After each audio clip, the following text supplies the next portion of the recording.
भारतीय नवजागरण ने भारत की सभी भाषाओं में महान रचनाकारों को जन्म दिया था।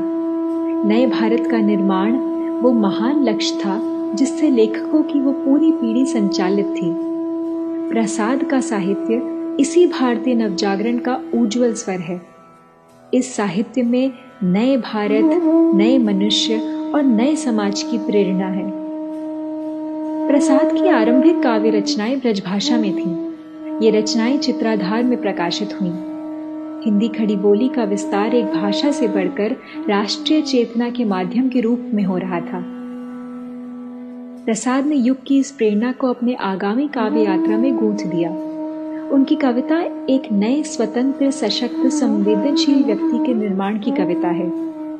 कानन कुसुम उनकी युवाकाल की कविताओं का संकलन है, जिसमें प्रकृति और जीवन की उदात्तता को स्वर मिला। इसके बाद प्रकाशित हुआ झरना। झरना को छायावाद का प्रस्थान माना गया। इस संग्रह में आंतरिक अनुभूतियों की प्रधानता थी। सुंदर प्रकृति बिंब थे और जीवन का एक नया स्वप्न। झरना के तुरंत बाद आंसू का प्रकाशन हुआ।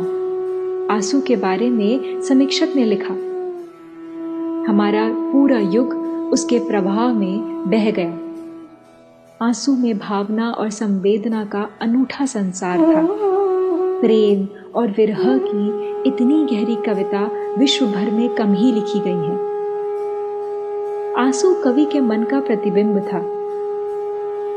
आंसू के बाद लहरों के गीतों ने अपनी पारदर्शिता, गहराई और लयात्मक सौंदर्य से हिंदी को समृद्ध किया। इसके बाद 1936 में प्रकाशित कामायनी ने हिंदी को उसका आधुनिक महाकाव्य दिया। कामायनी जलप्लावन के बाद एकाकी बचे रह गए मनु और गंधर्व पुत्री श्रद्धा की कहानी है। इस कहानी को जिन भावमय छंदों में प्रसाद ने गूंथा है वे अपूर्व है। कामायनी का संगीत, उसकी लयात्मकता अनूठी है।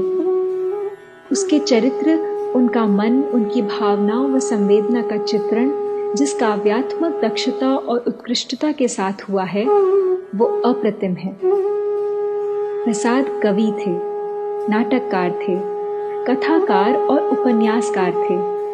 उनकी कहानी मानव मन की असंख्य परतों को उजागर करती है। वे कहानियां भारत के इतिहास, समाज, वर्तमान, गांव, शहर से अपने पात्र व घटनाक्रम उठाती है और उन्हें मानव व्यवहार का एक दर्पण बना देती है। प्रसाद के नाटक इतिहास का अनुसंधान है और उसकी प्रामाणिकता पर संवेदना भरी पुनर्रचना भी। उनके उपन्यास कंकाल का जब प्रकाशन हुआ था तो प्रेमचंद चकित रह गए। उन्होंने प्रसाद जी को पत्र लिखा कि ऐसी ही अनूठी रचना की वो प्रतीक्षा कर रहे थे। प्रसाद का जीवन छोटा था।